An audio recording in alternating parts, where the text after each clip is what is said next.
Welcome to Thrive to Learn, a vlogcast that brings you conversations at the intersection of health and education equity. I'm Deanna Bruce, your host and advocate for thriving students.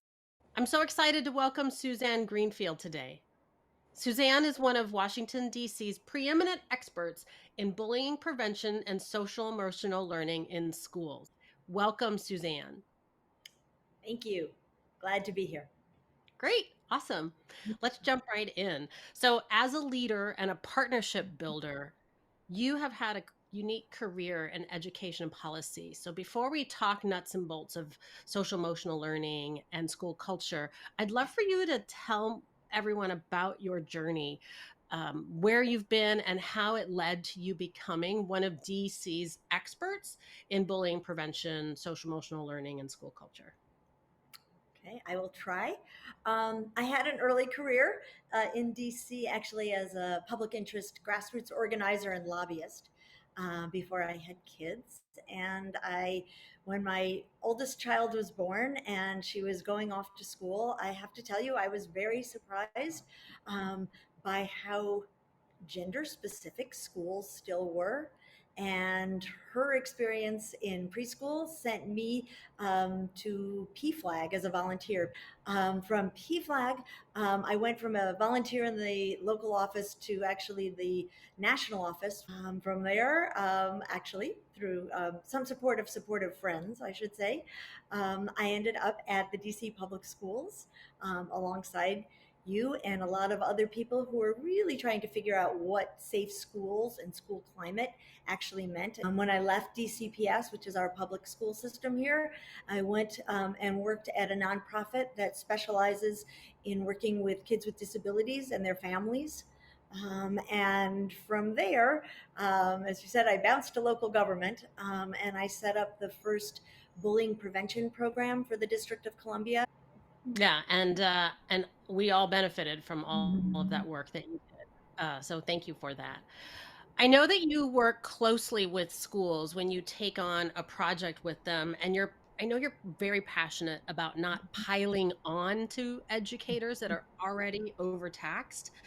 And now that we've moved into the recovery phase of this global pandemic, how can we use what we already know to determine the next steps without just like looking for the next new shiny thing on the shelf? How do we remind school staff that they know what to do and that they can trust themselves?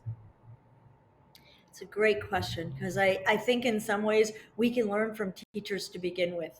They were always a little resistant to our shiny new things that we saw on the shelf that were going to fix everything. They knew better. I feel like we both worked in a school system that kept trying shiny new things a lot instead of relying on what teachers know. So I think this is a wonderful opportunity actually to remind ourselves that there's a lot that teachers knew before.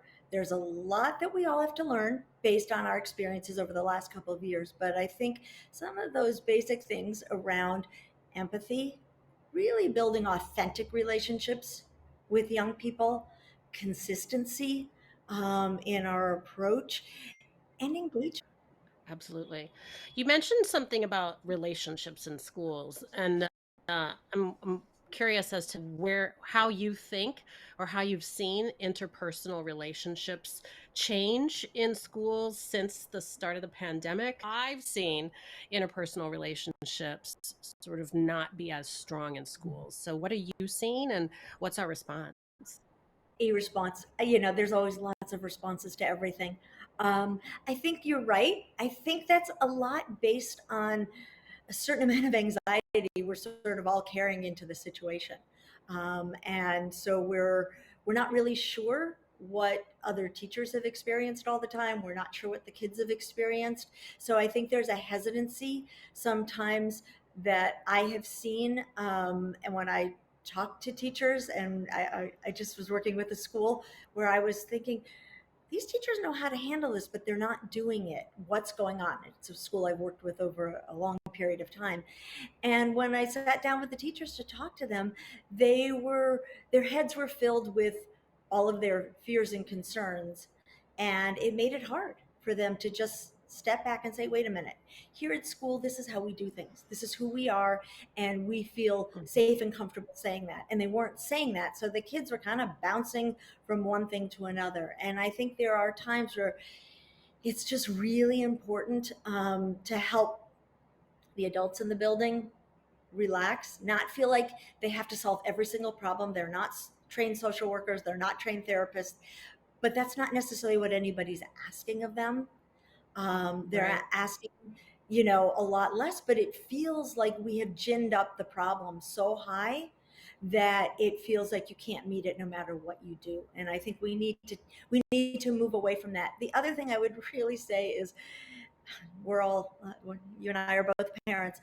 Kids don't listen to what we say nearly as much as what we do.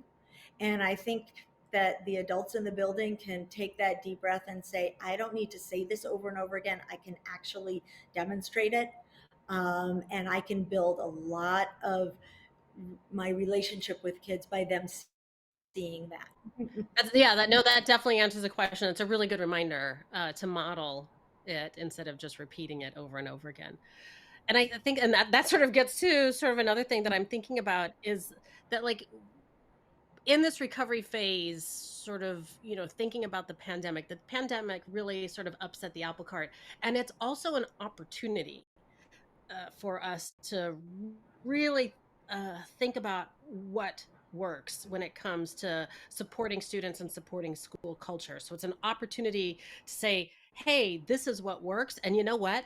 That didn't work before and it's not going to work now. So we can leave that behind. So what would you leave behind as you move forward with what does work? I think right now um, we are in a space where we have learned that there are things about hybrid education that actually can work well, particularly for students with disabilities, particularly around how to support and give individual attention. We've also learned that you need to be together as a community in order to solve problems. I think it really makes a difference when the adults in the building, and that's administration and teachers together, make a decision to say, we're going to continue to do this way because it's really working for us, and we're going to stop doing this because we actually don't need to do it anymore. But Mhm. there's got to be a buy-in. They have to be done so that in order to follow through, everybody has to agree that we're doing the right thing Right. here. Right. And so some of those, like, good habits or programs that I know schools are implementing or have had in place before the pandemic and are reinvigorating or refreshing: social emotional learning, restorative justice, PBIS. Like, there are lots of things that play a role in enhancing student experience, school culture, or that schools use with those things as the goal. If you were designing a school that is ready to support students, like, what are sort of the top 5 things that you would wanna make sure was in your design? So I think there are many evidence-based programs out there that work. There are many programs out there that are not evidence based and don't work. So I think the first thing is that schools themselves, the leadership and the teachers need to start thinking about what are the programs that are out there with some evidence base that they can clearly see make sense for their school. And I think the consistency, the training, and the support around any one of those programs, whether it's PBIS, whether it's restorative justice, whatever SEL program that you feel works for your community in your space with how you approach education, you can make work if you have the policies, the practices, the training, the support, and the communication in place because they need to capture, they're all based on preventative health models. And preventative health models show that you need to have 80% of the community really strongly attached to the program and it works for them. So you can spend your time on the subgroups that need a little bit more attention and some individual kids that might need even more attention than that. So you really have to be thinking in those terms and it takes a comprehensive approach. And so Mhm. what I would highly recommend to schools is you've got to clean out the bits and pieces of things you're doing. You need to come together as a community to at least have enough support. Again, it's that 80%. It doesn't have to be 100% support in a program or an approach or a philosophy. And then you got to put in the time and the effort to build your capacity. That's great. And, some of the those I love those, in fact, I would love for you to run a school so that you can do what you just said. But I think about, that individual teacher that you're talking about who's trying to juggle 7 or 8 things. Before we close out, I'd love for you to speak directly, thinking about the needs of the individual educator.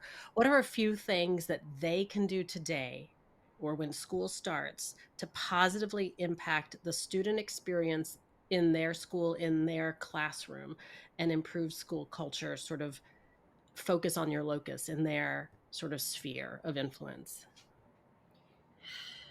They probably know better than anything I'm going to say, but I think it starts with what you started with. It starts with empathy. I have never seen things get worse when empathy is added to the equation. And I think teachers have to have a lot of empathy for themselves.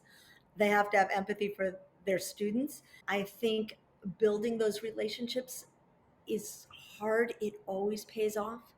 And that also means understanding what are those dynamics going on with the forces around you, the administrative forces, so that you can build a real relationship sometimes with the principal or the dean that you have to be able to work with, so that you can have some control over the situation. And I would say the other thing is it goes back consistency. The kids will respond if you are consistent. We know that. um, and I think so. Those are things that are still within the teacher's like space. They can still do all those things in a classroom, and it helps to then build relationships across your other teachers, so you're supporting each other, um, and building some of that wherewithal, so that it becomes a community and you get the support, get your needs met that way. Because I think in isolation, it's really hard. Yeah. Suzanne, I'm so grateful for you today, for your passion, your drive, and all of your knowledge. Thanks so much for coming on here and chatting with me on Thrive to Learn today. I'm so grateful. I'm going to make sure that folks have your contact information in the session notes in case they want to reach out and pick your brain and learn more about the work that you do with schools. So I hope that that's fine, and we'll share that out with folks. Thanks so much for being here. Absolutely. Thank you for inviting me. I appreciate it. Yeah. Wow. I'm so glad we had this opportunity to learn from Suzanne Greenfield today. I want to hear what resonated with you, how you can use what Suzanne shared in your school, in your classroom, or in your practice. I'm curious about what stuck out to you. If you're looking for a partner, I'm here for you. I'd love to jump on a call and chat about how we can work to create a school environment where all students can thrive to learn. See you next time.